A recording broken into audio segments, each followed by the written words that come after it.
เพิ่นก็เลยปลดอาวุธเห็นบ่ล่ะอยู่ร่วมกันสร้างสันติภาพแต่ว่าถูกหักหลังจากแก้วจากจิตจากพวกคอมมิวนิสต์ทั้งหลายบ่ถือสัจจะ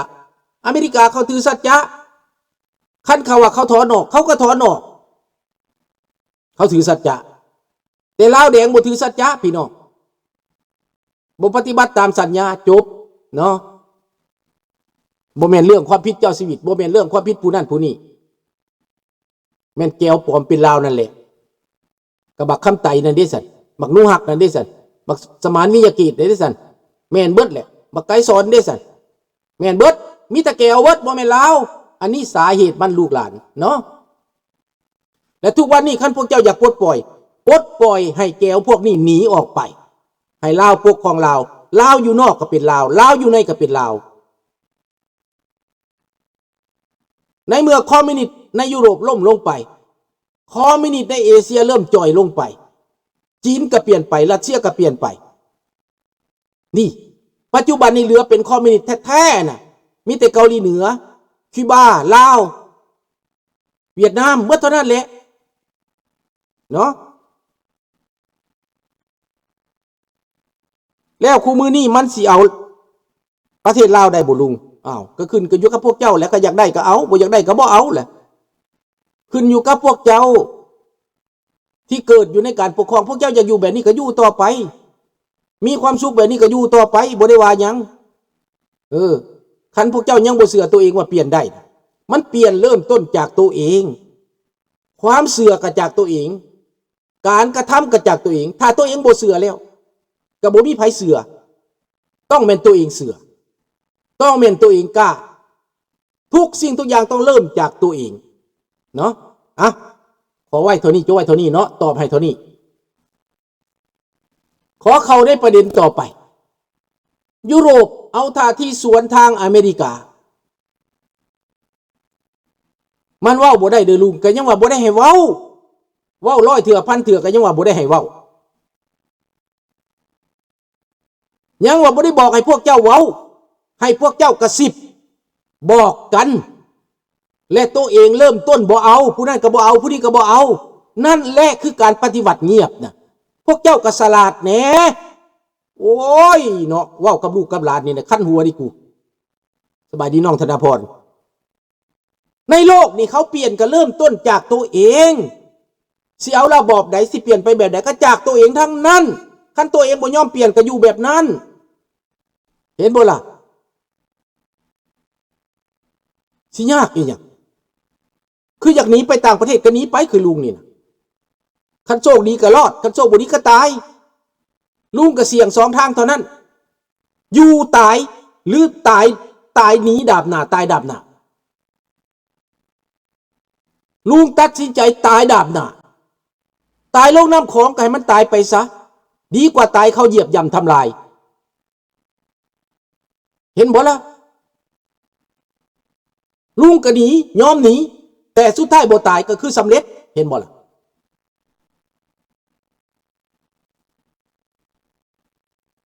อันหยังเขาก็ครอบครองกับบุสุนมันสิครอบครองกับเป็นคนแม่นคนเอ้าลุงเจ้าไปนั่งในเป็นผู้แทนเป็นกองหลอนก็บ่เฮ็ดเวียกให้เขาบ่เป็นใจเขาเป็นทหารก็บ่เป็นใจเขาเป็นตำรวจก็บ่เป็นใจเขาบ่เอาแม่นพวกเจ้าเป็นคนพวกเจ้าบ่แม่นควาย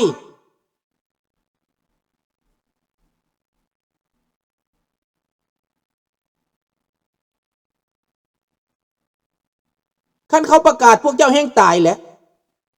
เขาประกาศมาตั้งปี1977เขาเซ็นสัญญา1977น่ะนะตั้งแต่พุ่นที่พวกเจ้าเงยคอบ่ได้นะเห็นบ่ล่ะลุงเห็นตัวนั้นเลยลุงจะพยายามหนีนะ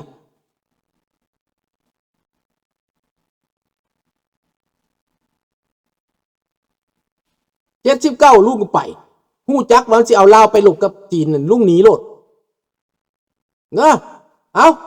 เว้าเรื่องยุโรปได้เอาท่าที่สวนทางกับอเมริกา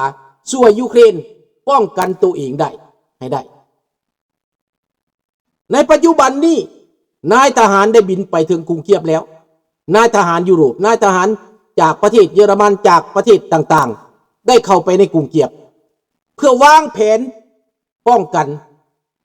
วางแผนปกปักรักษายูเครนให้หลุดพ้นจากเงื้อมมือของรัสเซียจะมายึดรอบ2นี่บ่ได้อีกแล้วจะขนทหารผ่านเบลารุสลงมาตีเคียบบ่ได้อีกแล้วเพราะว่ายุโรปได้เอาท่าทีอันแข็งก้าวผ่านกองประชุม 2-3 วันกับมาโกโรบิโอข้าพเจ้าเห็นมาโกโรบิโอไปยืนเคียงข้างกับเลขาธิการนาโตและอยู่ในกองประชุมนั้นอังกฤษฝรั่งเศสเยอรมันส่งทหารนายทหารเข้าไปแล้วเข้าไปเมื่อคืนนี้ข้าพเจ้าเบิ่งมื้อเช้านี้เข้าไปแล้วดังนั้นรัสเซียในตอนนี้นั้นมีแต่เตรียมพ่ายแพ้นั่นแหละบ่มีหยังยุโรปบ่เปลี่ยนแปลงยุโรปนี่ลงโทษด้านเศรษฐกิจต่อไปลงโทษด้านการเมืองต่อไปต่อรัสเซียอเมริกาก็ยังลงโทษอยู่คือเก่ายังบ่ได้เปลี่ยนขอตกลงสันติภาพนั้นปูตินก็ปฏิเสธแล้วบ่ไปบ่มาแล้วอเมริกาสิเอาท่าทีใดข้าพเจ้าก็เห็นท่าทีอเมริกาถ้าหากรัสเซียบ่ปฏิบัติตามอเมริกาก็ต้องคอยตามยุโรปส่งมาโกโรบิโอไปเบิ่งว่ายุโรปเข้มแข็งขนาดใดสามารถสู้กับรัสเซียได้บ่มีอาวุธครบแล้วบ่เตรียมพร้อมแล้วบ่คันยุโรปกล้าสู้รัสเซียได้อเมริกาก็บ่ได้หนีเพราะอเมริกาบ่อยากสู้กับรัสเซียคนเดียวหยุดยิงบ่ได้แล้ว เพราะบักโปรตีนบ่ปฏิบัติสบายดีดิโทษนะบักโปรตีนบ่ปฏิบัติดังนั้นในปัจจุบันนี้ยุโรปจึงเอาท่าทีมักตรงเอาจริงเอาจังทุกสิ่งทุกอย่างยุโรปต้องเอาตัวให้รอดยุโรปต้องกุ้มตัวเองดังนั้นคือข้าพเจ้าว่าเบื้องต้นนั่นแหละท่านถ้ำกระถึกบักโปรตีนหลอกบักโปรตีนหลอกจนหัวปินท่านถ้ำเสียเหลี่ยมเบิด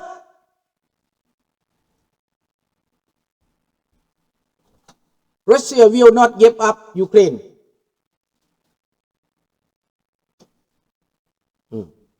Will not give up Ukraine, พี่น้อง Russia claim all Ukraine as part of Russia empire. This war will go indefinitely.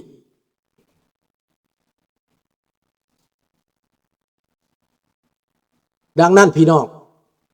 บักโปตีนนั้นยุดจากสงครามบ่ได้ข้าพเจ้าบอกมันยุดสงครามคือมันตายเพราะคนรัสเซียน่ะบ่ยอมได้เขาเริ่มหู้แล้วเดี๋ยวนี้นะตำรวจกับบุทึกกับทหารในรัสเซียน่ะในตอนนี้ประชาชนก็เกลียดชังรัฐบาลแล้ว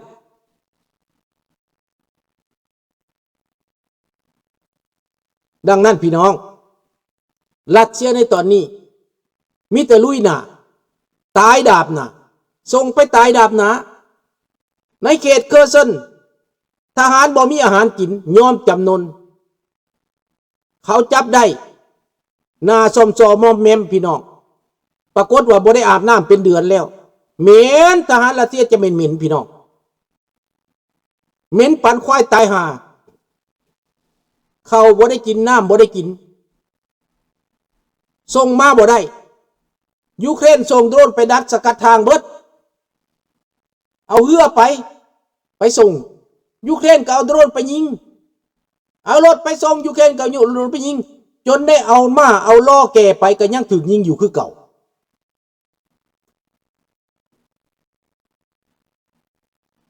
รถลำเลียงของยูเครนรถลำเลียงของรัสเซียนั้นมาส่งอาหารบ่ได้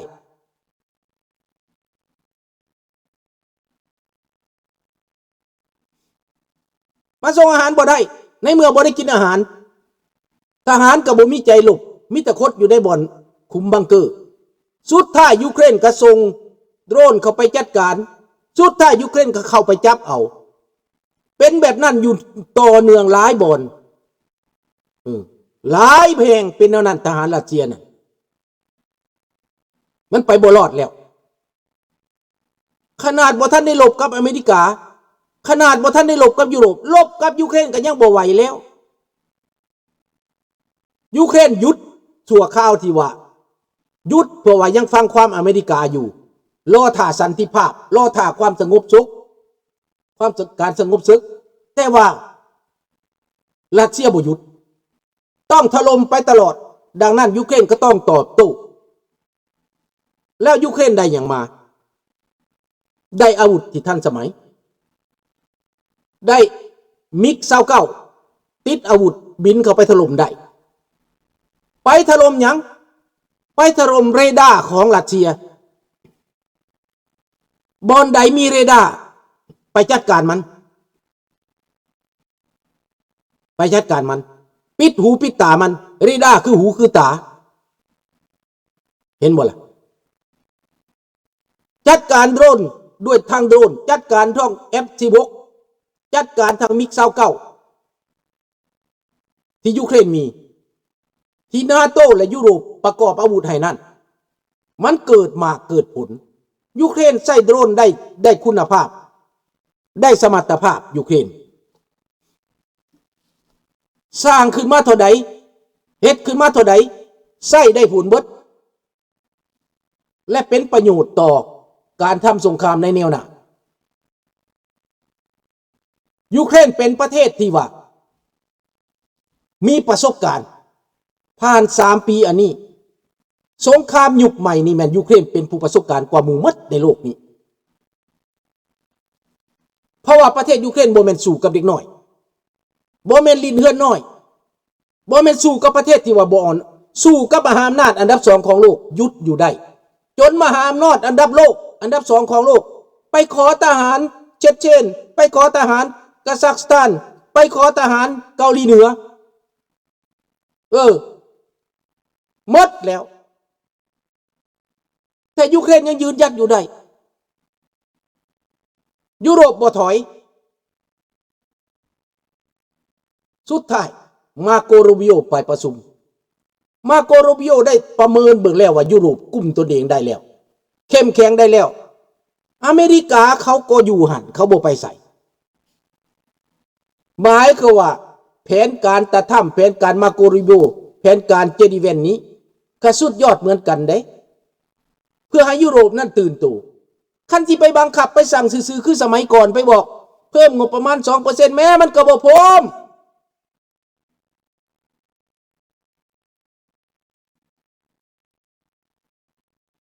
เป็นอย่างมันบ่เพิ่มเพราะว่าทุกคนก็เห็นแก่ปากแก่ท้องประชาชนละยุโรปมักสงบประชาชนยุโรปมีแต่ความสุขเห็นแต่แก่ตัวเองได้กินได้อยู่สายรำว่าเป็นหยังยูเครนจึงบ่บุกเมืองหลวงบอนหอเลนินอยู่เขาต้องรอโอกาสเขาลองเมืองได้ลูกโดรนนั่นเขาบ่จะเป็นเอาทหารเข้าไปถ้าจะทำอันสภาใหญ่ๆก็ทำลายได้นะเพราะว่าโดรนมันไปถึงมอสโกเบิดแล้วส่งไปจูดเผาโรงงานมันส่งไปเผาน้ำมันส่งไปเผาแก๊สส่งไปเผาสางอาวุธได้เบิดแล้วเขามีความสามารถเฮ็ดให้มอสโกกลายเป็นทะเลเพลิงได้แต่ตอนนี้เขาก็ต้องเบิ่งว่าเพื่อหลีกเลี่ยงสงครามนิวเคลียร์เขาต้องประเมินสถานการณ์ว่าแกให้รัสเซียนี่มันเบิดเองยืดไปเท่าใดรัสเซียติ่งเสียหายเท่านั้นเศรษฐกิจตกต่ำลงคนตกงานคนอึดหิวคนยากจนเผาผลาญเศรษฐกิจไปจนหมดยูเครนแก้ได้เท่าใดยิ่งคืบหน้ายิ่งมีประโยชน์ต่อยูเครนถ้าทนได้ทนเจ็บได้และยูเครนทนมาได้3 ปียุโรปเขาก็เห็นทุกคนเห็นในโลกนี้แม้แต่พวกเขาอยู่ในต่างประเทศหรืออยู่ในลาวอยู่ในไทยก็เห็นความจริงถ้าอยากซอกหาความจริงได้เว้นเสียแต่ไปฟังข่าวปากแบบ2-3 คนอันนั้น ที่โฆษณาส่วนเสือต่อต้านยูเครนนั้น